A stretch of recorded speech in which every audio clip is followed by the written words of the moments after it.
आज पूरे देश में 11वें अंतर्राष्ट्रीय योग दिवस बड़ी धूमधाम से मनाया जा रहा है और देश के हर जिले और जिले के हर ब्लॉक पर कार्यक्रम आयोजित किए जा रहे हैं। और आज सोनीपत में जिला स्तरीय कार्यक्रम गांव जटवाड़ा में स्थित खीजर मकबरा पर आयोजित किया गया, जिसमें हरियाणा सरकार में शिक्षा मंत्री महिपाल ढांडा ने मुख्य अतिथि के तौर पर शिरकत की और उन्हें देशवासियों को योग दिवस की हार्दिक शुभकामनाएं दी। तो आपराधिक मामलों में विपक्ष के सवालों पर उन्होंने विपक्ष पर ही तगड़ा पलटवार कर दिया। हरियाणा में शिक्षा मंत्री महिपाल ढांडा ने देशवासियों को योग दिवस हार्दिक शुभकामनाएं दी। तो मीडिया से बातचीत करते हुए उन्होंने कहा कि योग से आज पूरे विश्व में शांति बनाई जा सकती है, क्योंकि कई देशों में युद्ध चल रहा है तो कई देशों में गृह युद्ध की स्थिति बनी हुई। 180 देशों ने योग को अपनाया है और भारत विश्व गुरु बनने की ओर अग्रसर है। भारत पहले किसी पर हमला करता नहीं और बाद में किसी को छोड़ता नहीं है।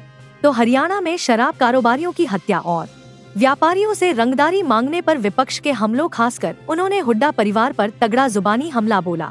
उन्होंने कहा कि ये बेतुके आदमी है, ये फालतू की बात करते रहते हैं। विपक्ष अपनी भूमिका अच्छे से निभाने में कामयाब नहीं हुआ है। आज हरियाणा में कानून व्यवस्था बहुत अच्छी है, अपराधियों पर कार्रवाई हो रही है। आज हम लोग 11वें अंतर्राष्ट्रीय योग दिवस के अवसर पर सोनीपत की इस पावन पवित्र धरा पे आने का मुझे अवसर मिला। योग एक ऐसी पद्धति है जो मनुष्य के सर्वांगीण विकास के लिए सबसे इम्पोर्टेंट पहलू भी है और क्रिया भी है।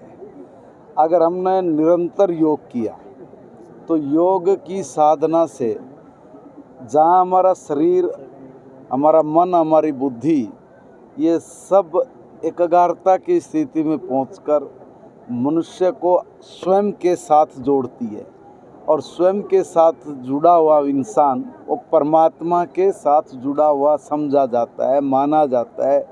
वो तमाम प्रकार की सिद्धियों से लैस होके प्रभु के अनुसार काम करने की स्थिति में आ जाता है।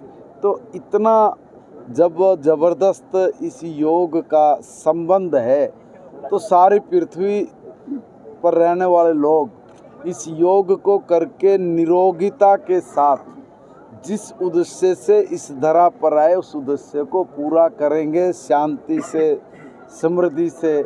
तो मैं समझता हूँ कि उससे जो ये दुनिया भर में राग छिड़े पड़े हैं, दुनिया भर में द्वेष छिड़े पड़े हैं, दुनिया भर में जो इस प्रकार के ऊट पटांग परिस्थितियाँ बनी पड़ी हैं, गृह युद्ध की स्थितियाँ बनी पड़ी है, इन सारे में भी तभी बात बन पाएगी जब वो मनुष्य शांत होगा। तो उसको शांत करने का भी सबसे अच्छा उपाय ये योग ही है।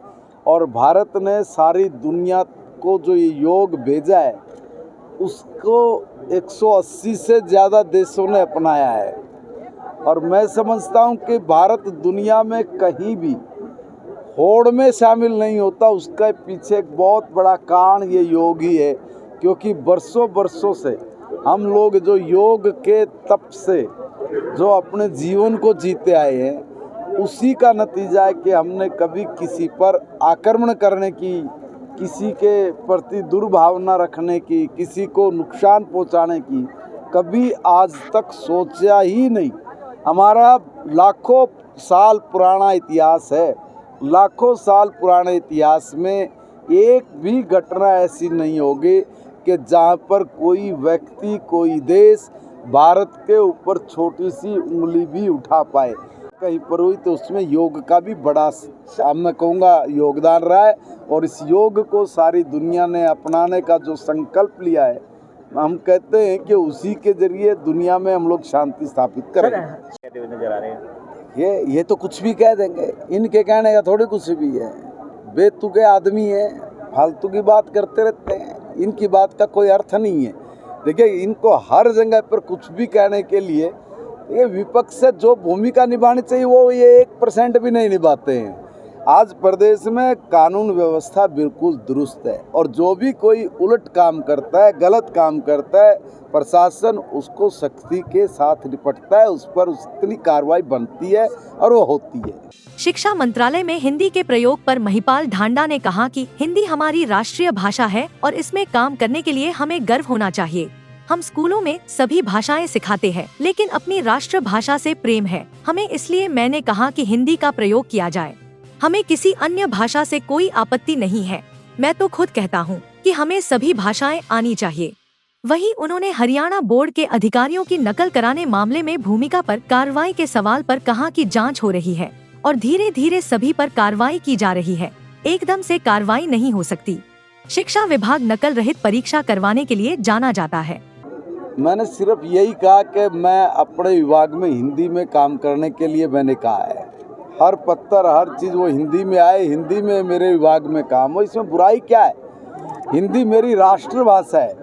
अपनी राष्ट्रभाषा से प्रेम करना और अपनी राष्ट्रभाषा में काम करने का मतलब है हर काम को ठीक तरीके से समझना। देखिए, हमने कहीं ये नहीं कहा कि किसी दूसरी भाषा का हम लोग विरोध कर रहे हैं। हम तो उल्टा ये कहते हैं कि भाषा ज्ञान होना बहुत ज़रूरी है।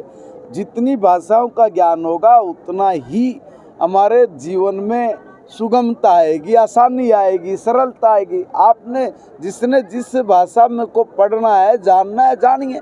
उसमें 3, 4, 5 भाषाएं हों। अब हमने भी कहा ना कि हम लोग उर्दू भी पढ़ाएंगे, पंजाबी भी पढ़ाएंगे, हम लोग संस्कृत भी पढ़ाएंगे, और इसके साथ साथ मैंने तो ये भी कहा कि हम तो एक विदेशी भाषा भी पढ़ाएंगे। तो इसलिए कह रहे हैं कि भाषाओं का ज्ञान होना ज़रूरी है, मगर काम करना, वो अपनी भाषा में काम करना, उससे गर्व और गौरव की अनुभूति भी होती है। और जो काम मैं समझ सकता हूँ, आसानी से कर सकता हूँ, आसानी से उस भाषा में काम करने में किसी को कोई दिक्कत नहीं आनी चाहिए। इतनी सी बात। ऐसा नहीं होता है कि भाई एकदम आप कोई भी कार्रवाई कर देंगे। उसके ऊपर पहले एक रिपोर्ट बनती, रिपोर्ट बनने के बाद ही कोई कार्रवाई होती है। इतना ही नहीं है, एक बारी जो भी लोग इसमें पकड़ में आए थे और उनकी अगर संलिप्तता मिली तो उनके खिलाफ जो भी कानूनी कार्रवाई बनेगी, वो कानूनी कार्रवाई बोर्ड और डिपार्टमेंट हमारा करेगा, और वो कर भी रहा है। ऐसा नहीं है कि भी किसी के खिलाफ नहीं की है। मुझे भी ध्यान है कि कई लोगों को, देखिए, अलग अलग क्षेत्र से लोग हैं, अलग अलग उनकी बातें निकल के आई थी, तो उसके आधार पर जो जांच कर रहे अधिकारी है वो अपना काम पूरा कर रहे हैं।